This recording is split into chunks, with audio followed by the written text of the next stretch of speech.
আজকে হচ্ছে ঈদের তৃতীয় দিন, আর এখন হচ্ছে প্রায় সন্ধ্যা হয়েছে, মাগরিবের নামাজ মাত্র শেষ করতে।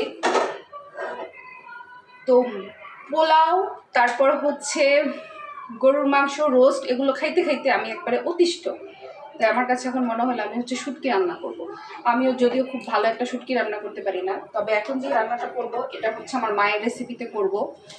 এই যে এখানে হচ্ছে পেঁয়াজ, রসুন, কাঁচামরিচ কাইটা নিছি, আর এগুলো ভাজতে ভাজতে হচ্ছে আমি শুটকি রেডি করব।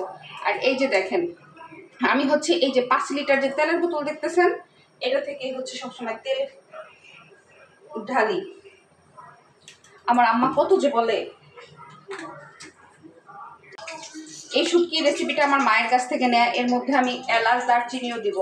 অনেকে হয়তো অবাক হবেন যে শুটকির মধ্যে এলাচ, দারচিনি, বাট একবার যদি এই রেসিপিটা আপনারা ট্রাই করেন, এটা অসম্ভব মজা। পরিমাণ মতো তেল দিয়ে নিয়ে এর মধ্যে এলাচ, দারচিনি আর তেজপাতা দিয়ে দিয়েছি।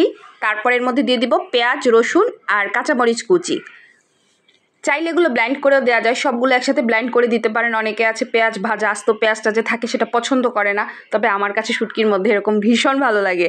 তারপর হচ্ছে এখানে 6টা শুটকি নিয়েছি, এগুলোকে খুব ভালোভাবে ধুয়ে নিতে হবে। যে কোনো ধরনের শুটকি দিয়েই রান্নাটা করা যাবে, বিশেষ করে চাপার শুটকি অথবা যে বাঁশপাতা বা তেজপাতা শুটকি একটা আছে না, ওইটা দিয়ে করলে বেশিরভাগ মজা হয়। আমি এই রান্নাটা সিলেট থেকে শিখেছি, কিন্তু রান্নার যে মেন প্রসেসটা সেটা হচ্ছে আমার মায়ের কাছ থেকে নেওয়া। যেমন এলাচ, দারচিনি দেওয়া আমার মা এভাবে করে, খুব মজা হয়। তারপর এখানে হলুদের গুঁড়া, মরিচের গুঁড়া, ধনিয়া গুঁড়া, পরিমাণ মতো লবণ দিয়েছি। আর শুটকির সাথে আমি হচ্ছে একটা রসুন আর একটা পেঁয়াজ ব্লেন্ড করে নিয়েছি। আর আপনারা আলাদাভাবে দিতে চাইলে 1 টেবিল চামচ রসুন বাটা, 1 টেবিল চামচ পেঁয়াজ বাটা দিয়ে দিতে পারেন। তারপর হচ্ছে এই যে সব কিছু ভালোভাবে মিক্স করে তেলের মধ্যে এটাকে খুব ভালোভাবে ভেজে নিব। তেলের মধ্যে এমনভাবে ভাজবো যাতে এর মধ্যে 1 ফোঁটা পানিও না থাকে।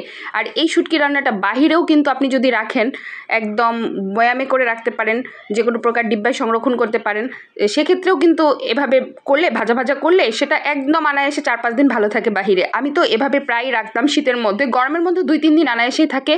তারপরে এই যে এভাবে ভাজা ভাজা করে নামিয়ে নিয়েছি। নেয়ার পর এই যে দেখেন কি পরিমাণ মেসি হয়ে আছে। যারা বলেন যে আমি বাসায় কি কাজ করি, এই যে দেখেন। তারপর হচ্ছে এই যে রাতের বেলা এখানে হচ্ছে আমি এবার আলু সেদ্ধ করে নিয়েছি। গরম গরম শুটকির সাথে গরম গরম ভাত আর আলু ভর্তার সাথে লেবুর রস, ওয়াও, ইট জাস্ট ইয়াম্মি। আমার বাসায় এটা হইলে আর কিচ্ছু লাগে না। মানে আমার মায়ের আর বাবার, আমার বড় বোনেরও ছিল, ভীষণ পছন্দের ছিল, তবে আমার হাজব্যান্ড এবং আমার বাচ্চা এটা খাবে না। এটা জাস্ট আমার জন্যই রান্না করা, একমাত্র আমার জন্যই। আমার বাসায় আমার মেয়ে আর আমার হাজব্যান্ডের জন্য চিকেন রান্না করা আছে। আর শুকনো মরিচ দিয়ে এই যে দেখেন একদম পেঁয়াজটা আমি ভেজে নিয়েছি। কাঁচা পেঁয়াজের আলু ভর্তা একটা সময় খুব পছন্দের ছিল, এখন খেতে পারি না। তারপরে এই যে আমি হচ্ছে এখানে নিয়েছি শুটকি, আলু ভর্তা আর হচ্ছে লেবু। আমি ভাত এই কটা নিলেও পরে কিন্তু আরও অনেকগুলো ভাত নেওয়া হয়েছে, কারণ এই উপকরণ দিয়ে, এই তরকারি দিয়ে এই কয়টা ভাতে কিন্তু পেট ভরবে না।